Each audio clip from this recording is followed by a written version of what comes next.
what's up? My name's Samuel Leeds. I'm a property investor, and right now I'm going to be answering your property investment questions. If you're wanting to become financially free through property, there's some things you really just need to know. And a lot of people ask me the same questions over and over and over again. So I thought, why not answer all of your common questions here on YouTube? So if you've got a question for me, comment it below in the comment box, and I'll do my very best to answer your questions. Also, please do me a favor as I go through answering these questions. Please hit the like button. Also, subscribe to the channel so you don't miss a future video. Right, let's see what we got. Silver LTC. What's happening, Silver LTC? He says, I'm in the process of buying a 3-bed house, but the attic room hasn't been signed off.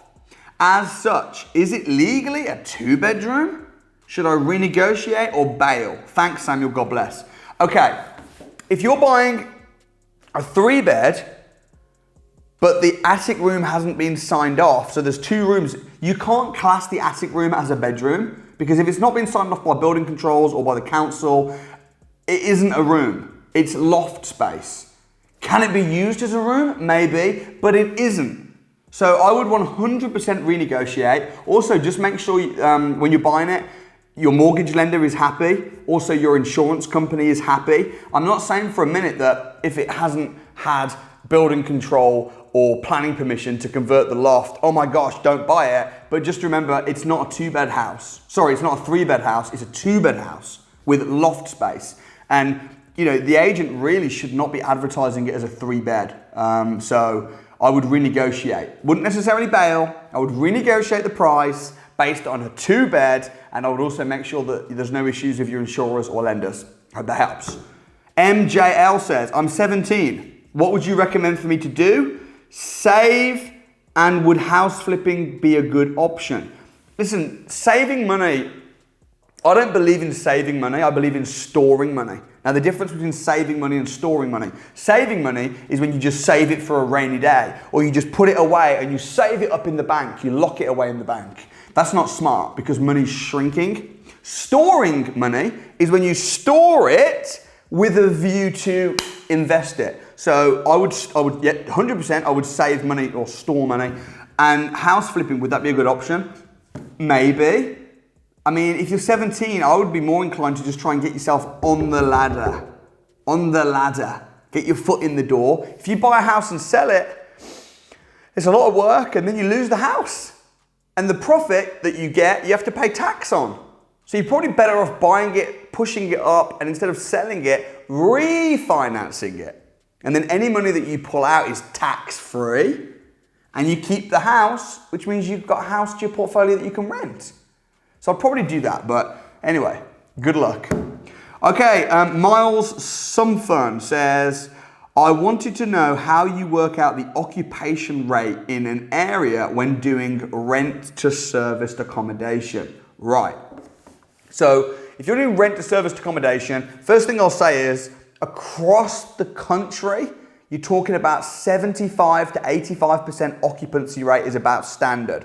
So if you're renting a property out of serviced accommodation, namely short stay lets on booking.com and Airbnb, you're probably, if it's a nice decent house, it's probably going to be void about 20% of the time. So that's just standard. However, what I would suggest that you do is look on booking.com and see how full the hotels are. If you can't book a hotel within the next 3 days because everywhere's fully booked and your property is in that area, that's a really good sign.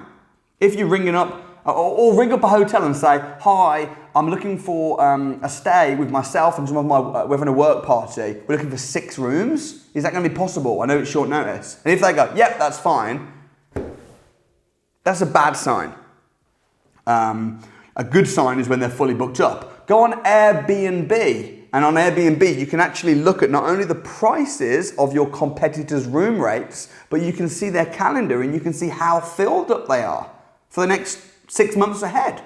So that will give you an idea. There's also websites you can go on like AirDNA, where they'll give you an average occupancy rate in the area. But ultimately, if you do rent to serviced accommodation, calculate worst case scenario, I need to make £500 a month profit. And then if it's even worse than that, you're still making a little bit of profit. Be conservative. You're never going to know the exact occupancy rate because until you do it, and every month and every year will differ anyway. So that's probably my best advice I can say right now. I hope that helps. By the way, if I answer a question and then you have another question that shoots in your brain as I'm answering a question, comment your question below. I'll do my best to answer as many questions as I can. Comment, comment, comment. Don't forget as well to hit the like button if you're finding this helpful. Shana Sampson.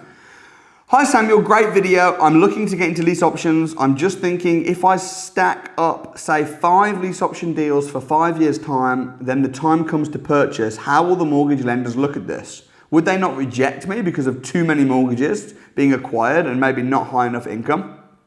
Shana, one of the reasons that people do lease option agreements is because they haven't got the money, but the second reason is because they haven't got the credit.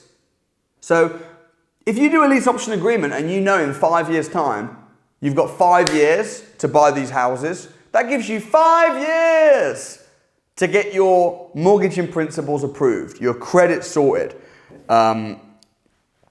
If you've got a lease option agreement, that you are going to need to qualify for a mortgage.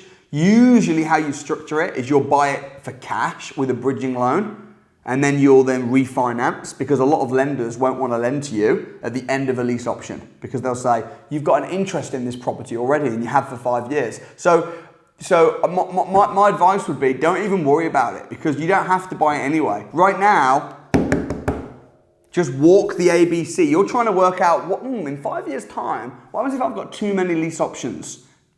That's a really good problem to have. Go and get one lease option agreement right now, and then let's book a call and we can have a chat. But your question is very valid, but that's not your problem right now. Your problem right now is getting the deals. So I could spend 20 minutes talking about how to structure it in 5 years' time, but you haven't got the deals right now. Does that make sense? All right, next, Paige Ingram. I have a compliant deal packaging company and I want to work with co-deal sourcers. Are there any contracts needed for this between me and the deal sourcer? Yes. Always have a contract. If you're doing business with anybody, whether that be an investor, a builder, whether that be a deal sourcer, co-deal sourcing, whatever it is, have a written contract. Do you need a 27-page contract written by the top lawyers in London? No. You can just have a basic 1-page contract with an understanding of what your agreement is. And generally speaking, if it's a simple agreement, that will be enough to stand up in court. But yeah, if you're doing co-deal sourcing, have an agreement. Otherwise, you could give a deal to a deal sourcer and they could sell it and they could say, oh, actually, we changed our mind. We don't want to give you any money. You need a written agreement. Jake Sansby, I've been following you for a while, loving the content. Me and my partner are attending your crash course. If we're looking to become deal sourcers and only deal sourcers, would you advise against starting a limited company due to accounting fees needed each year as well as other annual fees? No, I wouldn't. If you're wanting to start a deal sourcing company, number one, a limited company is going to give you, the company is going to be protected. So it gives you limited liability. Which means that if someone tries to sue you, hey, you sold me a deal, I don't like that deal, and now I've lost money, and they go after you, they're not going after you, they're going after your company, which has got a ring fence around it. So worst case, if they sued your company and they won, and they sued your company for £1 million, your company would then fold, but you would be protected. So really important to have a limited company for deal sourcing. From a cost perspective, yeah, you might have to pay some fees to your accountant and stuff, but it's also very tax efficient because for the first, I think it's like £12,000 that you make, you can pay yourself, you pay 0 income tax. And the tax benefits of paying yourself through a company, I'm not a tax advisor, so speak to an accountant, but it's much better than being a sole trader, generally speaking. So I would always recommend speaking to an accountant and with the eyes of having a limited company for deal sourcing. That helps. All right, last question. Joe the Myth says, can you use forces help to buy to get into property with, say, a BRR? I literally have no money to start. No, you cannot. Help to buy is a big fat sham, generally speaking. and Help to Buy has got a lot of strings attached to it. So if you're wanting to be creative, if you're wanting to run a business, if you're wanting to buy a house and push the value up and refinance it, these lifetime ISAs and Help to Buy schemes, they're all set up for you to buy a house to live in, for you to then pay off the mortgage. So if you want to do BRR, you've got three currencies in life: money, time, and knowledge. And you're saying to me, I've got no money, but I want to do BRR. How can the government help me? Well, they're not going to help you. You need to think, well, I've not got money, but could I get knowledge? And do I have time? If you've got knowledge and time but no money, you can do a BRR deal. Find a really good deal with the potential to lift it in value, and then you can bring an investor in. Because you've got the time to do the deal and the knowledge to know where to look for the investor. So don't look at what you haven't got, look at what you have got. And remember, you don't need money to start a property business. You need time and you need knowledge and lots of other things like courage and creativity, but not necessarily money. So don't take yourself out of the game. If you're watching this channel and you're inspired and you want to do property deals, but you think you're too old or you're too young or you haven't got enough money or whatever it might be, just remember, myself and most of my students started with nothing and built their portfolios up. So I hope this has been helpful. I hope you're feeling inspired and educated and well informed. Don't forget to drop your comments and questions below in the comment box. And next week, I'll be answering your questions. You can subscribe to the channel. Please do subscribe right over here. If you want to watch more Q&A Sundays, you can do so right up here. And I hope to see you at the Property Investors Crash Course in person real soon. Thanks for watching. See you next time.